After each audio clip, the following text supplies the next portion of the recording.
Epole muria kaneja asime banaluipu. Kanua ya unapugana na petakenu Emyooga. Ajakuna kesi kochan luaroi kitos. Samuel ala unapolo kinitone sako lo etemonokini pikipikini kamotokan. Kobuku Gweri ngesi abala edumunitos kesi miloni na kaisauni kosodi bobapu gana yatakini kesi miloni na kaisare akaulo na kesi aswa mno ajoka. Oto mujoke na Emyooga ndo musisirigini. Mungu akwapu gana wenaki na sodite akwapu gana wenaki imiloni na kaisauni.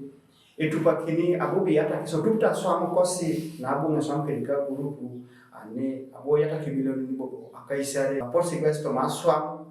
neda kopani swama kanga kede komiti ejoko iswama tika bunde ejoko erike Emyooga amame aroneja utende noi nara iwalwe wonimi isobe kwa bimakanika mamera immobilize ebubi ane program abugano porsa tukunosi immobilize tunamukira gera wal tena ngeta kini au code ijula kini ja utende kese adukotiche itogoi ichakwela takitu eyana kini ja abugano kachira ja abugano Museveni kwa president wa Uganda amai nakine tao akiona manano kwa Angadana na esako kalo Stella Gunyo ngesi abalebe apoto isirigini luwe Emyooga isipedo si ngesi agwelete mongo keda agweleta kitonu emuogo lo kope kwane beita ina kini ngesi ameda. Erike Emyooga dol na Gweri ajari berenga ijara na niniki konye na dol ne Emyooga Gweri buoina kinga pedori amisiki ni boro lwepo buoina kengo apedora gwela muogoko asodi ngai raiki na misirino adol to sauni asodi ngai na kine grupu da misirina are raiki ne muogo toma poto bikapunu pongunu opedo saido ko kintoma luka aina kine nga misiki ni busa kinte ngoda gwel ne mongole jai so ndera ngoko pana jengo kede mong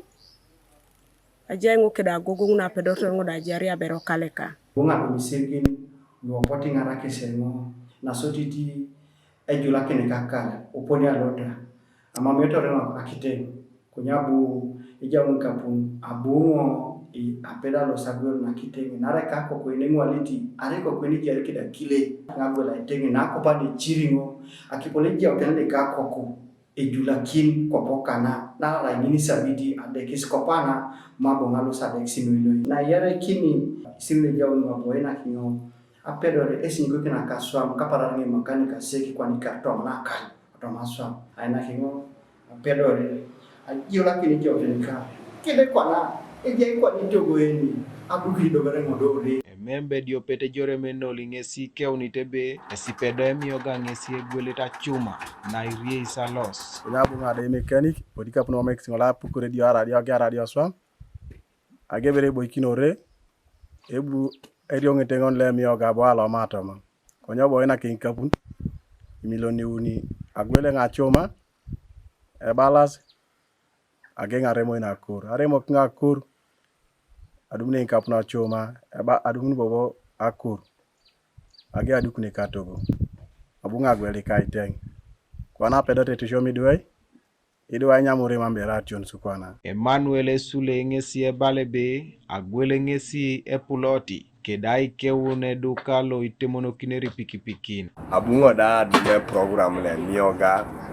apedori nge jauni sirigine beti milioni konye ngara singo adumra agwela boisite pulot keda kione kadoka buna pedonga adumni epikipiki no pani ngara kitingo aso misachare una repene ni dore break down Emyooga dala pana le no mo de jomtene dala pana polo ajari ngo pana yele kina kede pana o garaja lo gonyare just pana ngora kede sapali ngara tinga swamba adama mingo Jesani kirje break down o sanis di swama ndi long live President Museveni keda kona vision Apollo kinito ne Emyooga ko district alo kosoroti Robert no ungesi ebalebe era Emyooga diopeta napeta nwe presidenta isipedo ritunga kurungini na itabari tele kinet ne program alo arai anyu bonebe tolo muna samsune na yare kini ayata kini kapuno kalia na yuni kini bukuna gogona kuna arabo enhance the capacity ai dalos kinet anyu bonebe yata kino apia ine yata keso kalia kes Sangini buku bo peda dum ne sake diope oge apuga na igwe kini kapun toma kapun le nyasha e golden fan so kapunulu e pedote do eme dauna lo ja sito madoke na munu na ilipu ni kapunu witoto sa tukono kes pedote igwe kini toma isubisi kes anoito pola ikese subisi edu mutameda geta itachari kapunu wa inyakari Kanuka TV East Abraham Elapo ko district talo Kosoroti.